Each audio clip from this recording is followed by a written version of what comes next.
आज जो कहानी मैं आपको सुनाने जा रहा हूँ ये एक घर की है जहाँ पर 4 अफराद रहते थे, जिसमें एक भाई, बहन, भाई की बेगम और भाई की वालदा। अस्सलाम वालेकुम, कैसे हैं आप लोग। मैं हूँ आपके साथ अदनान और आप देख रहे हैं हमारा YouTube channel story with Adnan. और आज की कहानी में आपको जरूर कुछ ना कुछ सीखने को मिलेगा कि कभी किसी के ऊपर अंधा एतमाद नहीं करना चाहिए। एक घर के 3 फैमिली मेंबर थे, तो उनमें चौथा फैमिली मेंबर शामिल हुआ जब भाई की शादी हुई। भाई की शादी हुई, कुछ महीने गुजरे तो भाई दोस्तों के साथ कहीं बाहर घूमने गया। तो घर में रुखशंदा रहती थी, रुखशंदा की वालदा थी और रुखशंदा की भाभी थी। अब रुखशंदा की वालदा जो थी, उसके भाई का एक दोस्त था जो कि बड़ा अमीर था, उसके साथ उसकी शादी का चक्कर चलाना चाहती थी और वो बात भी चल रही थी। कुछ बातें आपस में घर में होती थी जिससे रुखशंदा को अंदाजा था कि उसकी मंगनी उसके साथ होने वाली है और उस लड़के का नाम हादी था। अब एक दिन घर में सब बैठे हैं और इसी तरह से थोड़ी सी बात हुई तो रुखशंदा जो है वो शर्माते हुए अपने कमरे में उठकर चली गई। शाम को सब सो गए हैं, सर्दियों की रातें थी। रुखशंदा जो है अपनी वालदा के साथ कमरे में सोई हुई है और उसकी जो भाभी है वो अपने कमरे में सो रही है। आधी रात को अचानक ऐसी आवाज आती है जैसे दीवार फलांग कर कोई घर के अंदर आया है। रुखशंदा जो है वो तजस्सुस में इधर उधर देखती है, कमरे के अंदर ही, बाहर निकलने की हिम्मत नहीं करती, लेकिन एकदम से सन्नाटा हो जाता है। फिर कुछ लम्हे गुजरते हैं, आधा घंटा या घंटा, उसके बाद फिर वैसी ही आवाज आती जैसे कोई बाहर की तरफ फलांग गया है। अब रुखशंदा दोबारा देखती है लेकिन उसको कोई समझ नहीं आती। सुबह होती है तो किचन में देखते हैं कि रुखशंदा की भाभी जो है वो काम कर रही हैं। रुखशंदा थोड़ी देर से उठी थी क्योंकि रात को देर से सोई थी। अब वो भाभी के पास जाती है तो भाभी को कहती है कि भाभी, रात को ऐसे था जैसे घर के अंदर कोई दाखिल हुआ है। अब उसकी भाभी जो है बड़ी चालाक थी, कहती घरों में उन्हीं के इस तरह के वाकयात होते हैं जिन लड़कियों के बाहर दोस्तियां यारियां होती हैं। अब उसकी भाभी ने लफ्जों का तीर जो था वो रुखशंदा के ऊपर चलाया था। रुखशंदा ने भाभी से कहा कि भाभी, आप सोच समझ कर बात किया करें, आप सोचती हैं ना समझती हैं क्या कह रही हैं, आप मुझ पर इल्जाम लगा रही हैं।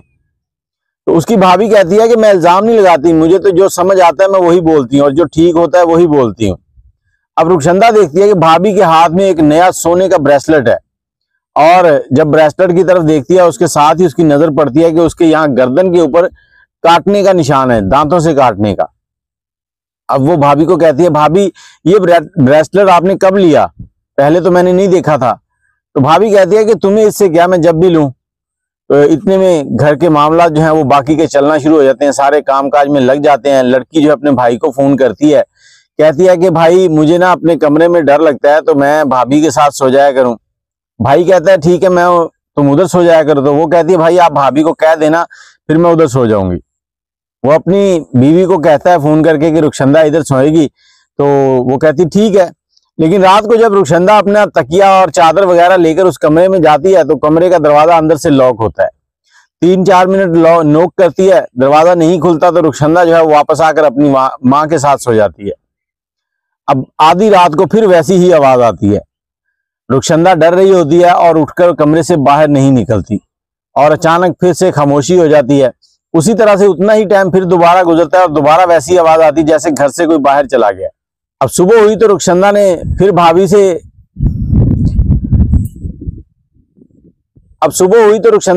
से जाकर कहा कि भाभी, रात को मैं आपके कमरे में सोने के लिए आई थी तो आपने दरवाजा ही नहीं खोला।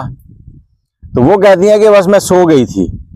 तो दोपहर में उसके भाई की कॉल आती है, भाई पूछता है रात किधर सोई थी। तो वो कहती है भाई मैं रात गई थी भाभी के कमरे में सोने के लिए, तो उनका कमरा लॉक था तो मैं अपने ही कमरे में आके अम्मी के साथ सो गई थी।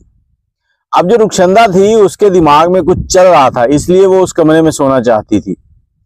भाई ने कहा कि आज मैं उसे सख्ती से कह दूंगा आज तुम वहीं सोना। तो अगली रात जब रुखशंदा जाती है अपना तकिया और चादर लेकर तो कमरा खुला होता है। रुखशंदा बेड के ऊपर सोने की बजाय सोफे के ऊपर चादर और तकिया सीधा करती है। उसको यही शक था कि भाभी कहीं उसको बेड पर सोने से इनकार न कर दे, तो अपनी इज्जत अपने हाथ में थी, इसलिए वो सोफे पर सो गई।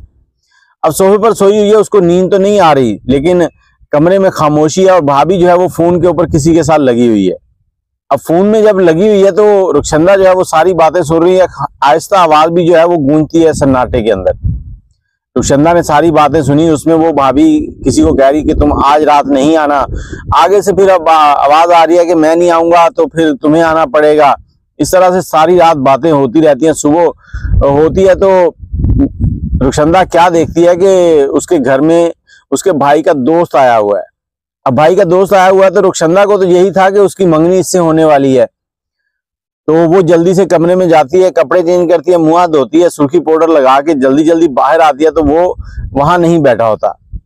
अब हादी जो है वो किचन में जा चुका होता है। रुखसंदा किचन की तरफ बढ़ती है कि चाय बनाऊं, तो वहां पर भाभी पहले से चाय बना रही होती है और हादी उसके पीछे खड़ा था। हादी पीछे खड़ा तो रुखसंदा ने कहा कि आप यहाँ खड़े हैं, आप बैठे, मैं चाय लेके आती हूँ। तो वो कहता नहीं, मैं एक फाइल लेने आया था, तुम्हारे भाई से बात हुई थी, वो कह रहे थे तुम्हारी भाभी जो है वो दे देंगी, तो मैं इनके पास आ गया हूँ। अब वो बहाने बहाने से भाभी के साथ बातें भी कर रहा है और भाभी को टच कर रहा है, जो कि रुखसंदा को बहुत बुरा लग रहा था। रुखसंदा ने ये सारी बातें जाके माँ को बतानी शुरू की।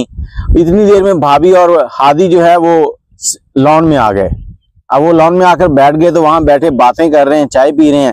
फिर उसने भाभी से कहा कि आप मुझे वो फाइल दे दें। उसने कहा मैं लाके देती हूँ। कहता आपको मिलेगी नहीं, मैं आपके साथ ही चलता हूँ, देख के बताऊंगा कौन सी फाइल है। तो दोनों इकट्ठे कमरे में चले जाते हैं। रुखसंदा अपनी माँ को सारी कहानी रात वाली सुनाती है और कमरे के साथ जाके ना उनकी बातें सुनने के लिए खड़ी हो जाती है। अब जब बातें कर रहे होते हैं तो वो उसकी भाभी को कहता है कि रात को मैं तुम्हें क्या समझा रहा था, तुम्हें समझ ही नहीं आ रही थी। फिर वो उसको बताता है कि फलां फलां होटल है, वहां पर तुम कल इतने बजे आ जाना, तुम्हारा शौहर जो है वो अभी 2-3 दिन के बाद आएगा। तो सारी बातचीत तय हो गई। उसके बाद रुखसंदा साइड में होगी, वो कमरे से निकले बाहर और हादी जो है वो अपने घर की तरफ चला गया। भाभी अपने कामकाज में लग गई। रुखसंदा ने भाई को फोन किया और कहा कि भाई आप घर आ जाएं, मैं आपको बहुत मिस कर रही हूं, आप जल्दी घर आ जाएं बस।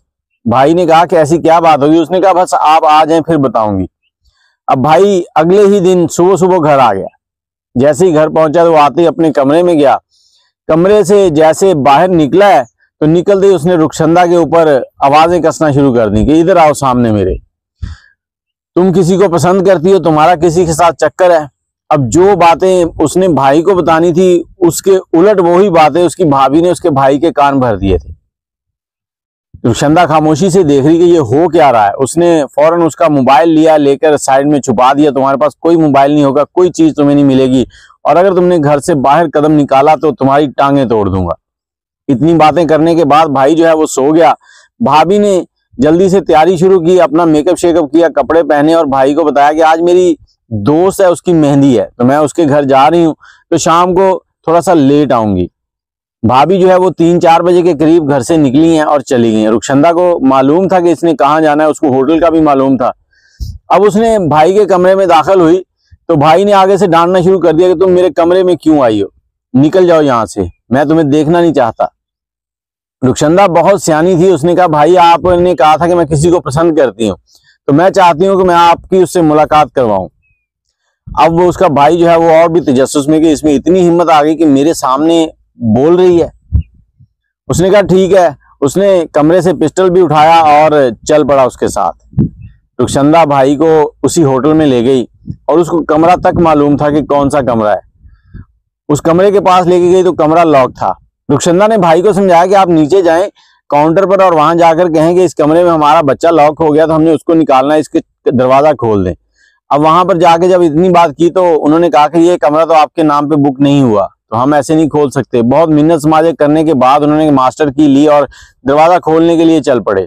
जैसे ही जाकर दरवाजा खोला तो पता चला कि अंदर जो उसकी बीवी है वो आधे कपड़ों में हादी के सामने हाथ जोड़ कर बैठी है। हादी खड़ा है और इतना ही नहीं, कमरे में जब देखा गया तो एक सन्नाटा तारी हो गया। हादी के 3 से 4 दोस्त और भी वहां पर मौजूद थे। अब रुखसंदा की भाभी जो थी उसके साथ गेम हो गई थी। हादी के साथ तो उसने पींगे डाली थी, लेकिन यहाँ पर हादी अपने 3-4 दोस्तों को भी ले आया था और वो उससे माफिया मांग रही थी। लेकिन जैसे ही उसने शौहर को देखा तो उसकी तरफ लपकी और उसने कहा ये देखो तुम्हारी बहन की जगह पर मैं यहाँ आई हूँ, इसने आज आना था तो मैं इसको बचाने के लिए यहाँ आई हूँ और मैं आके फंस गई हूँ। लेकिन उसके शौहर ने एक थप्पड़ रसीद किया और जेब से डब से जो पिस्टल निकाला है, निकाल कर उसकी तरफ ताना है और तान कर दूसरी फौरन ही हादी की तरफ भी तान लिया। जैसे हादी की तरफ पिस्टल ताना तो वो फौरन फर बोलने लगा। वो कहता कि तुम्हारी बीवी जो है मेरे ऊपर डोरे डालती थी, मेरे पैसों के ऊपर नजर थी, कभी मुझसे ब्रेसलेट मंगवाती थी, कभी मुझसे नेकलेस मंगवाती थी, कभी हार मंगवाती थी। तो ये सारी चीजें ये कर रही थी, इसने मुझे उकसाया था कि मैं इसके साथ ये सब कुछ करूं।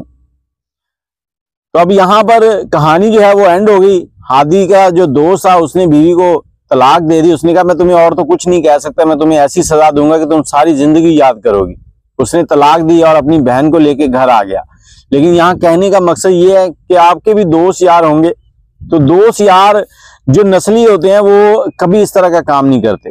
जो बेनस्ले दोस्त होते हैं वो फौरन ऐसी गंदी नजर आपकी घर के औरतों के ऊपर रखते हैं।